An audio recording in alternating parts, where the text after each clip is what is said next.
हिजो गोठाला जाँदाखेरि मजा आएको थियो अनि आज पनि गएको त आज त भैँसीले लास्टै कुदायो साथीहरू। म चाहिँ यसरी गोठाला धेरै वर्षपछि गरेको कि साथीहरू। सानोमा त सधैँ जस्तै गरिन्थ्यो होइन। म चाहिँ गोठाला सानैदेखि गरेको कि जबदेखि म एउटा बाख्रा पनि हेर्न सक्दिनँ थिएँ। पहिला हाम्रोमा एउटा काली बाख्रा थियो कि त्यो बुढी भइसकेको थियो होइन। तर चोर्नमा चाहिँ यस्तो माया थियो नि, आँखा झिमिक्कै पार्न हुँदैन थियो कि कहाँ पुगिहाल्छ कि चोर्नलाई। त्यो काली बाख्राले मलाई सानोमा यति धेरै रुवाकी थियो नि, म सानो थिएँ होइन, कुदै गर्थेँ कि कहाँ पुग्थ्यो कि चोर्नलाई। अब सानै त थिएँ म, फेरि फर्काउँदाखेरि नफर्किएपछि कस्तो रुन आउँथ्यो कि वहाँ रुँदै बाख्रा खेदाउँथ्यो होइन। दादाले मलाई यस्तो धेरै जिस्काउँथ्यो, एउटा बाख्रा पनि हेर्न नसक्ने, एउटा बाख्राले पनि नपत्याउने भन्थ्यो कि।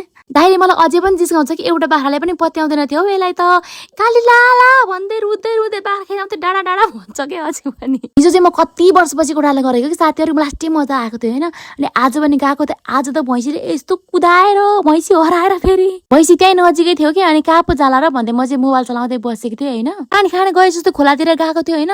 त्यसपछि त भैँसीहरू त कहाँ गायब भयो धुई खोज्दा हामीले भैँसी लग्दै गरेको ठाउँमा अहिले फेरि कति धेरै काँस पलाएर के पुरै जङ्गल जस्तै भएको छ होइन।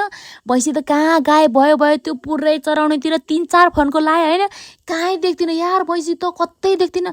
ला आज चाहिँ फेरि मलाई मारे भनेर मार्छन् भन्दा पनि अब भैँसी कहाँ गयो भनेर मलाई यस्तो टेन्सन भयो कि खोज्दा गर्छु कहीँ देख्दिनँ। आज यसके हो अब त जासुकै जाओस् भनेर एक ठाउँमा चुप्प लाएर बसेन। रिस उठेर यस्तो गर्मी भइरहेको थियो, फेरि यस्तो घाम थियो आज। एकछिन त रिसाले चुप्प लागे बसेँ, फेरि मनले धरै दिएन। ला कसको बाली खाँदैछ भने फेरि तिराउँछन् मार्छन् भनेर फेरि गए खोज्नलाई। अलि तल गएको त त्यही नजिकै पो रहेछ कि भैँसीहरू त। त्यस्तो गर्मीको बेला धुई खोज्दा रिस उठेर गएर ड्याम बजाम कि जस्तो लागेको थियो। फेरि यसो सोचेँ नि पशुहरूको के दोष है, मै उस थियो। मोबाइल हेर्दा कहाँ पुग्छु अनि भैँसीहरू त गइहाल्छ नि त होइन। लौरो लिएर कुट्न गएको मान्छे पनि माया लाग्यो नि त्यतिकै छोडिदिएर आएको। फेरि हाम्रो भैँसीहरू यस्तो हरामी यस्तो फटाइ छन् नि, जुत्न ताम्सिहाल्छन् कि जसकोसँग पनि। फेरि भैँसीहरू जुत्न थाल्यो भने यस्तो डेन्जर जुत्छ नि साथीहरू, छुटाउनै सकिँदैन कि। यत्रो भैँसीको बिचमा जान पनि डर लाग्छ। अनि झन् सिङमा खुट्टा हाल्यो भने त भैँसी त भक्ककै ढल्छ अनि मर्न पनि सक्छ के। यो हाम्रो नक्कलीहरू चाहिँ फेरि जहिले हिलोमा बस्नु पर्ने कि, यत्तिकै लिएर गयो भने बाउले मारिहाल्छन्।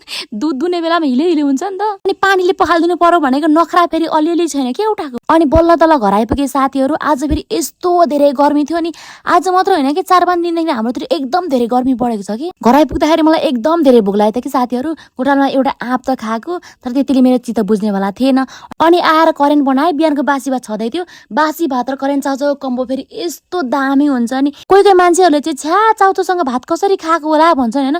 त्यस्तो भनेर चाहिँ गएर पिट्दै हाल्न मन लाग्छ कि, अर्काले खाएको कुरा छ्या भन्ने हो। कस्तो मिठो हुन्छ, अझै साथमा चिसोमै। वाउ, दिनभरिको थकान त कहाँ जान्छ के। हस् त साथीहरू, भिडियोलाई यहीँ अन्त्य गर्न चाहे। By by, good night.